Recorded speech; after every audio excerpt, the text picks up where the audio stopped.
Godzilla vs. Kong. I wasn't gonna look at the preview numbers until I actually saw them. So I actually saw 10 million in Thursday numbers. I don't know how the previous Godzilla movies did, but I think we'll find out in this video. Well, that's actually quite a lot of preview numbers.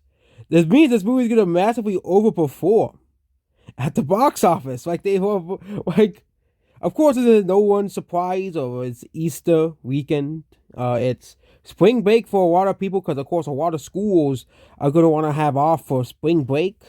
But it seems that this movie is giving people an itch that I think people have been wanting to see. People just want to have, Godzilla.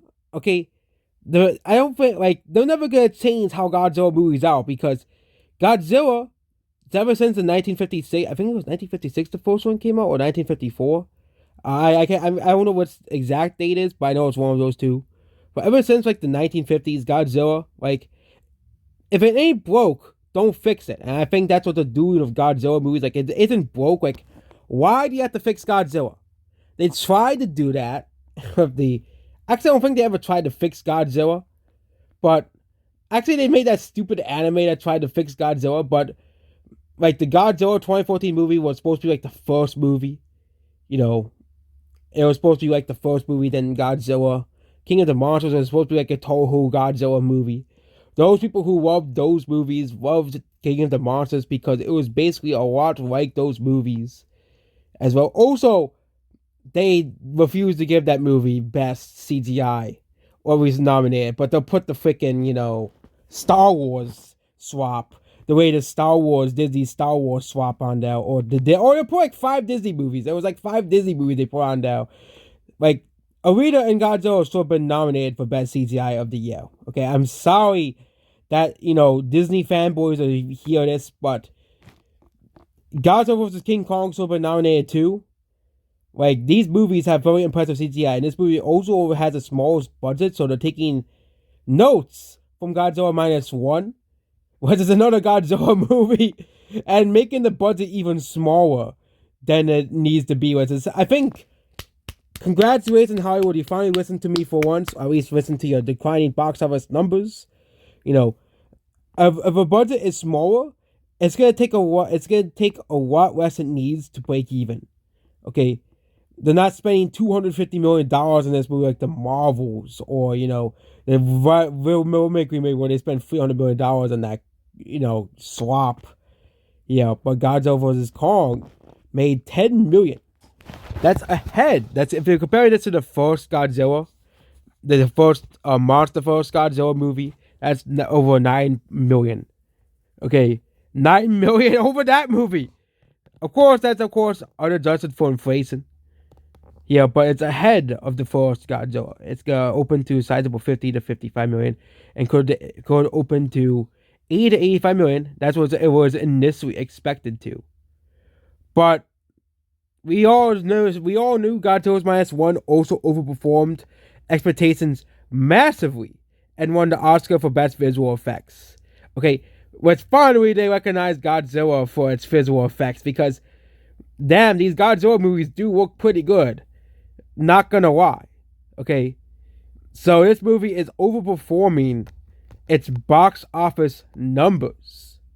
Okay, this Godzilla movie is overperforming massively. Okay, this is, let's compare this to like Kung Fu Panda, which only had like a 5 million. Okay, and that movie overperformed to like a 55 million or something. Because the movie was only so open like 30 to 40 million. Yes, the movie was always supposed to open 30 to 40 million. But it seems that the general audience does not care what Rotten Tomatoes or all these mainstream critics are saying about the movie. Basically, what the critics are complaining about this movie is that the movie it's too fun for us. 1 out of 10, 5 out of 10 because the movie is too fun. It's too entertaining. But then they give garbage like turning red and cuties high scores. Like, seriously? Okay. Those have a good chance of being a hit for those companies. Even if the original opening like 50 to 55 million is still a decent opening. It isn't a bad opening. But the fact that this movie is so-called overperforming is pretty funny. You can also compare this to Dune, I think, as well.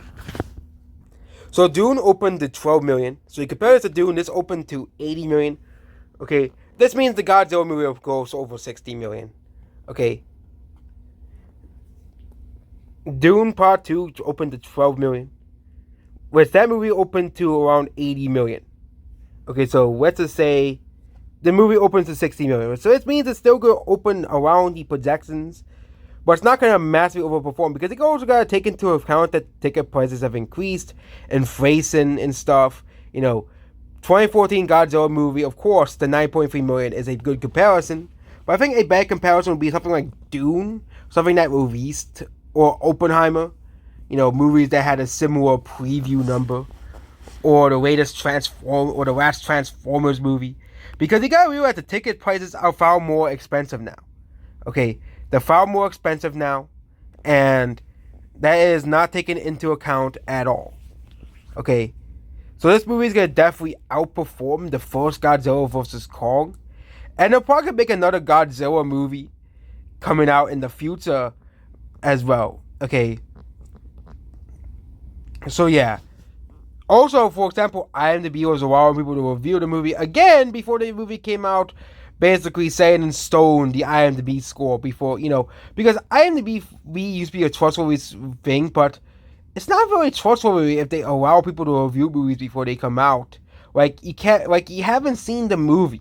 How can you give the movie a 5 out of 10 if you haven't seen it? Okay. I think there needs to be a way for them to not manipulate the numbers, for the numbers to be pretty accurate.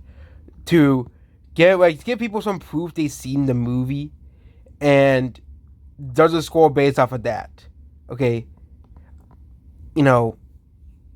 Usually I give a movie a score, or a game or a TV series or anything, a score after it comes out. I think that's what you should be doing.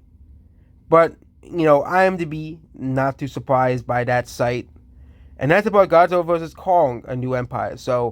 Or it's Godzilla X Kong, A New Empire. So it seems that despite the Rotten Tomatoes scores, it seems that the Rotten Tomatoes, the people are ignoring Rotten Tomatoes.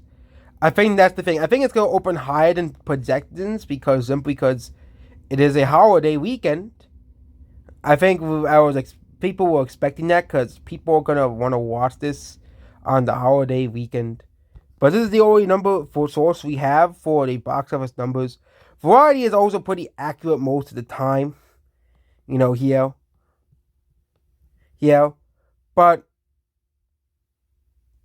for according to Forbes, Godzilla vs. Kong is too scary. It's too spooky. Godzilla X Kong is a horror movie now.